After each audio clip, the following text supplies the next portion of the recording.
I remember it very clearly. We were in the United States. We were students at the time, and I think I was in my third year in college. Phone rang, and it was my friend on the other side telling me, "Are you watching TV?" Turned on the TV very quickly, and here it was. They were talking about Kuwait being invaded.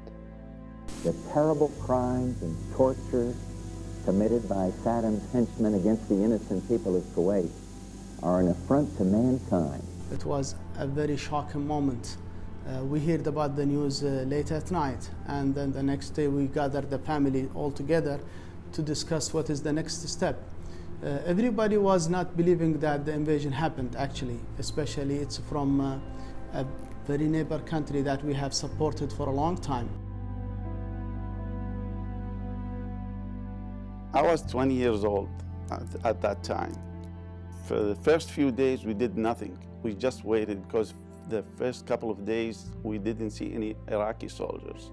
We did not realize the invasion until we went out the street and we saw the soldiers are moving around the streets. We knew that there was some problems between Kuwait and Iraq, but nobody expected that they will invade us. So when I heard about the invasion, it wasn't easy for me because I thought that it's the end of everything.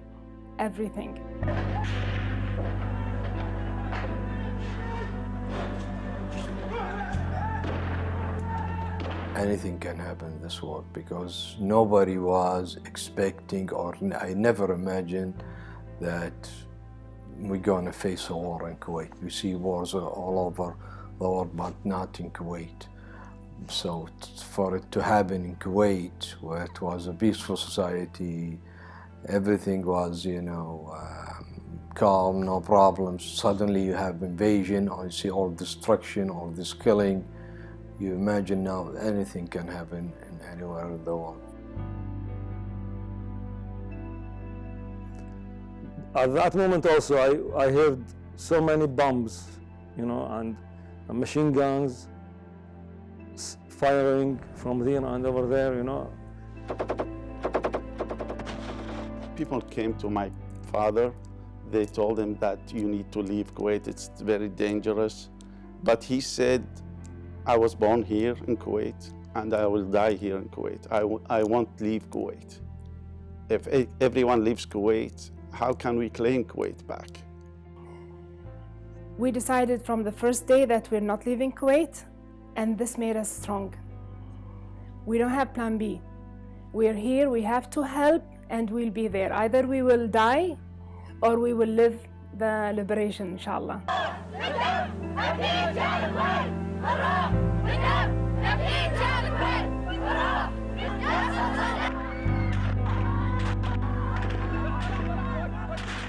The Iraqi army, they was very crucial with the resistance. If they caught you, they will torture you, they will make horrible things to you and to your family, especially your family. They will hurt your family.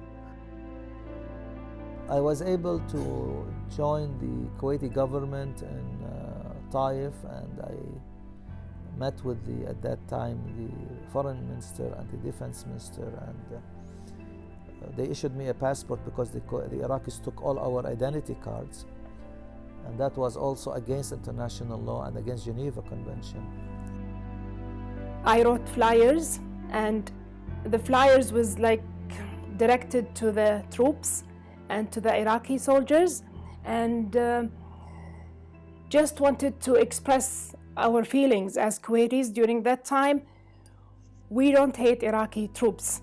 We know that they were forced to come and invade Kuwait, and this is what I have written in the flyers. And the other thing is just to remind them how we are related on many levels. And just think about your relatives in Kuwait. Think about how many times you have visited this country. The main challenge was to move between inspection points, between the areas, and sometimes there was some shooting going on.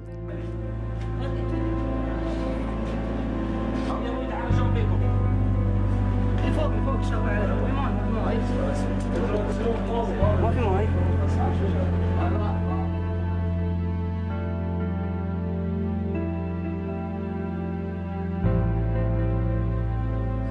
So that day I went outside our home from the main door, just let's say 50, 100 meters, suddenly out of nowhere.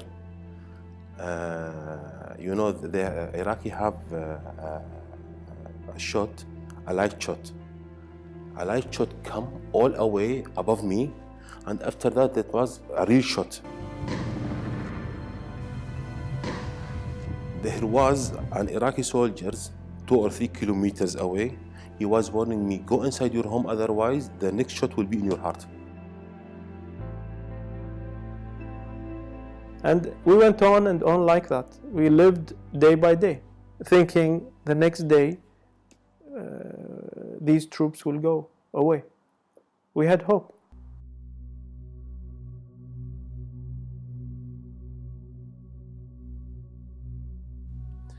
The most difficult challenge was the burning of oil fields. We faced maybe more than a couple of weeks.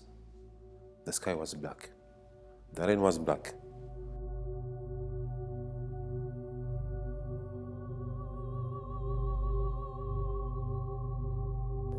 One of the worst human-made environmental disaster that the world has ever witnessed. That was the biggest shock for me to see when I entered Kuwait. You cannot imagine that around 1 p.m. or 2 p.m. we have to turn on the lights. It would be only in your imagination that rain would be black, totally black. And that's what Kuwait was like at the time. All black sky in the middle of the day. We hear that the fields are on fire.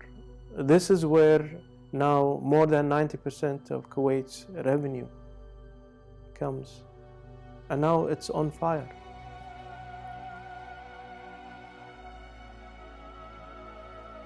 Saudi Arabia gave us a lot of help. The help of King Fahd, his council of ministers, his ambassadors all across the globe cannot be denied at all. About 39 countries in the world, they support Kuwait, and they was share with Kuwait and with the Gulf and with Arab troops to free Kuwait from the Iraqi. Especially United States, America, they are the most country, they bring their troops and their airplane and tanks and other weapons. I think the reaction of United Nations was strong, standing up for Iraqi aggression and issuing several resolutions and sanctioning the war effort. So I think it was a very good stand, you know, giving an indication that any aggression against peaceful country will not stand. Roger out. It was about 40 minutes ago, sir, when they were requesting rules of engagement because they had a possible target.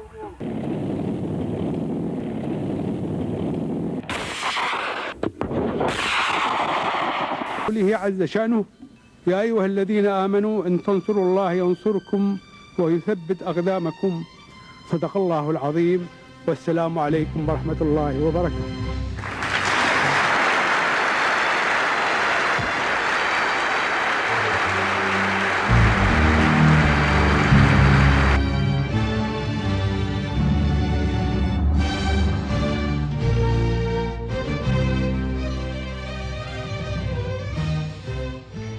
Ambassador El Saba, tonight, Kuwait is free.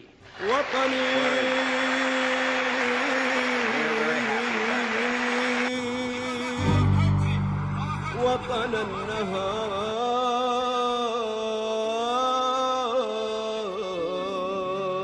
النهار انت النهار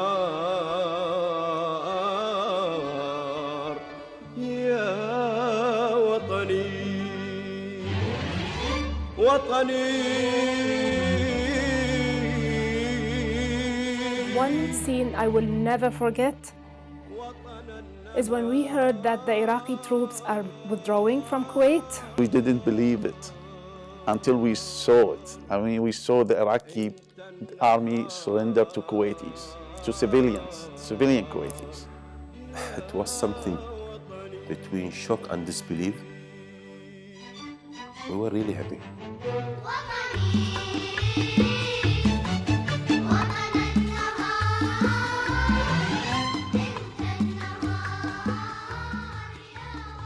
I remember, and that day will always be in my memory, one of the most happiest day I've ever witnessed in my life. During the liberation, we was in the border between Kuwait and Iraq. We captured a lot of prisoners of the war from Iraqi troops, and we take him to the camps inside Saudi Arabia.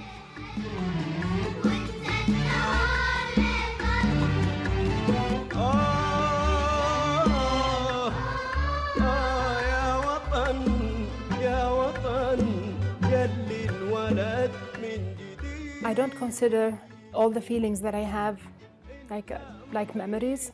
They're alive every time.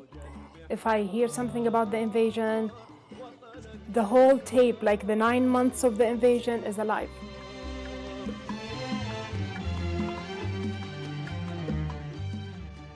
Kuwait is everything to me. Everything. Everything. Kuwait actually is my breath. Kuwait is my mother. Kuwait is our home, and it's where our heart is. I've been born here. I've been raised here. It's Kuwait. Kuwait is everything. It's my family. It's my home country. It's my. It's Nasr al-Hadri. Kuwait is. See, I couldn't express my feeling about Kuwait. Everyone loves Kuwait. Every Kuwaiti loves Kuwait, but nobody will know how much he loves Kuwait until he loses it. We were born in this land, we live in this land, and we will die in this land. So the soul of the Kuwait is in our heart. Kuwait is everything, huh? And we call ourselves citizens of Kuwait.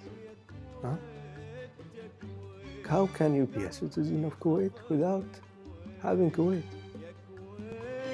شلتك بيوفي وطن قلبي خفق يا كويت يا كويت